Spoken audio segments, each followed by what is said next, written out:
The Seat Alhambra, also known as the Volkswagen Sharan. Alright, why should I care? Good Euro 7 seaters are hard to come by. In fact, there's not a lot of choice unless you want a flaming pile. Wait, not that kind of flaming pile you... Right, yes, the type I was talking about last week. Like most of the Euro 7 seats are a real pain in my... And now you know why you should care. I mean, it has everything. Volkswagen's signature way of driving. The chassis isn't unwieldy. It's not too badly equipped, and it actually treats the third row like they're humans and not luggage. This one's running the most popular engine for Volkswagen products in the UK these days, the 2-litre TDI. I think this is the 140 brake version. Not quite the same magic, but still okay. The level of similarity they get between models is just quite incredible. And in a way, the seating position reminds me very much of the Sharan of old, the one before this, which I did have a great love for. The engine noise isn't too loud, it's just about right. You can gauge your revs very easily. And wind noise doesn't seem to be a big issue either. Right, before we go any further, let's talk spec. So you get the Sharan in its fancy edition with its electric power rear doors, but it's still pretty plain Jane overall. Yeah, you get a black leather interior and it's a very executive look. But what happens if I want electric sliding power doors, a sporty interior, and a bright color choice? I can't do that. The Alhambra gets the nice shiny paint job on their FR edition, and they get the nice sporty interior. But where's my electric power doors, damn it? This was the biggest problem I had with the Sharan and the Alhambra. You can't have all the extras in one car. You kind of have to pick and choose. And I thought that was maybe a mistake from Volkswagen Group to do it that way. While we're on the topic of strange design choices, look at this. Mostly grey door cards, yeah? Isn't this supposed to be a family car? Why would they put light colour at low level, where the scuffs are going to show? It also makes the whole door card look a bit dated. It makes the switches look older than they are. And the chrome strip that's supposed to break it up just kind of blends in together. And look, the door handles and the chrome strip are different colours. Okay, so let's move on to this interior. Whoa! What is that? What the is that? My twitchy eye just kicked off like crazy. This is supposed to be a family car with a light coloured interior. How long do you think that's going to last? At least it's got electrics. Certainly with my 3 messy monsters, this interior wouldn't last 5 seconds. Disgusting creatures. So what's next to talk about on our... I mean, everything from the steering wheel upwards looks okay, I guess, but it's just those light colours that get on my nerves. Oh look, a bonnet release on the driver's side. That's no bad thing, is it? The vents are quite large with a bit of chrome around them to keep them interesting. But you'll notice they're not quite the same shape as the ones in the middle, but it's not as bad as I've seen in some cars, so I guess we'll let that slide.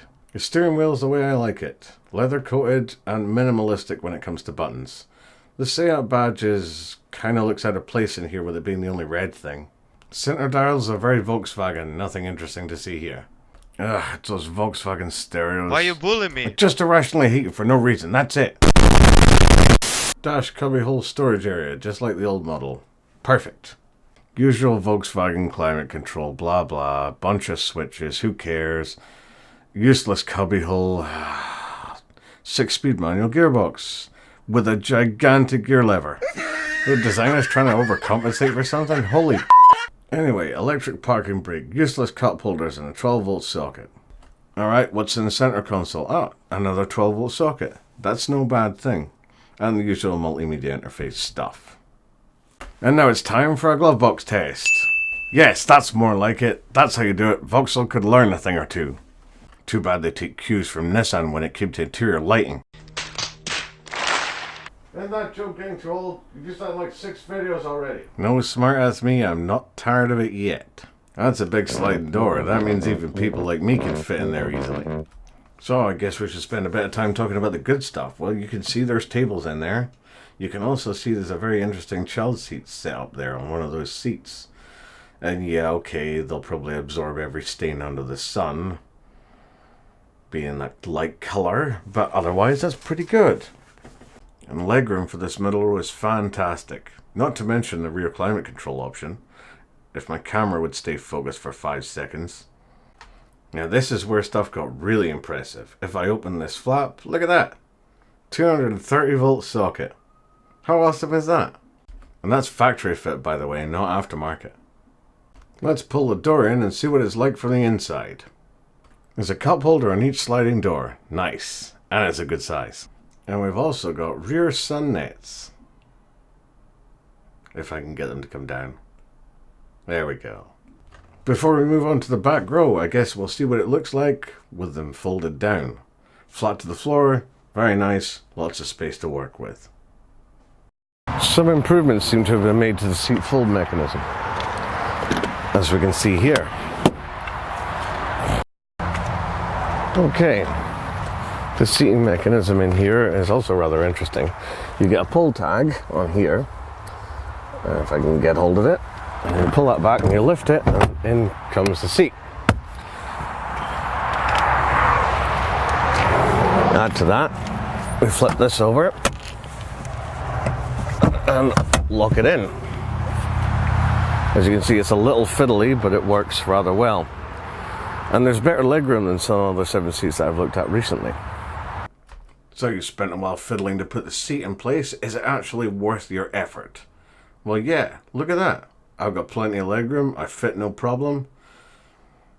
No complaints there from me at all. Ha! Didn't expect that, did you? I might be showing my age with this meme. Let's try something else. There. Much better. I think I should clarify. When I said there's nothing wrong, I meant nothing wrong with the legroom. But that's not talking about the storage solutions, cup holder problems, and the seat belts mounted up there. Those seat belts just had to be a little bit further forward and it would have been fine.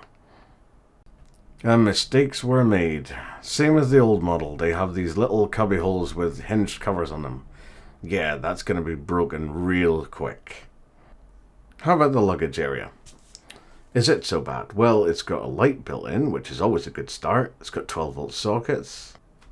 And there are some little storage compartments at the side. And there's more luggage space there than there is in your average Euro 7-seater. It does have AdBlue though, so be careful not to pack too much stuff in there if you're running a little low. In summary, we have here a 7-seater that I would be happy enough to own, if I needed to. Luckily I don't, because I discovered the Honda Odyssey. But if you haven't watched that video, you should check that one out. I will leave the link up there now. That video might not be in the new style, but it's still good and it's still informative. Anyway, moving on. It's a good all-rounder and I'm not surprised they sell as well as they do. Just, I wouldn't buy one with a light interior. Well, hopefully you liked that better than the old stuff. If you did, don't forget to subscribe and hit the old notification bell. I've not been getting a lot of likes on videos when they get released. I wonder if that's just because people haven't been getting their notifications. Hopefully it's not because they can't be bothered. That would say something about my content, maybe.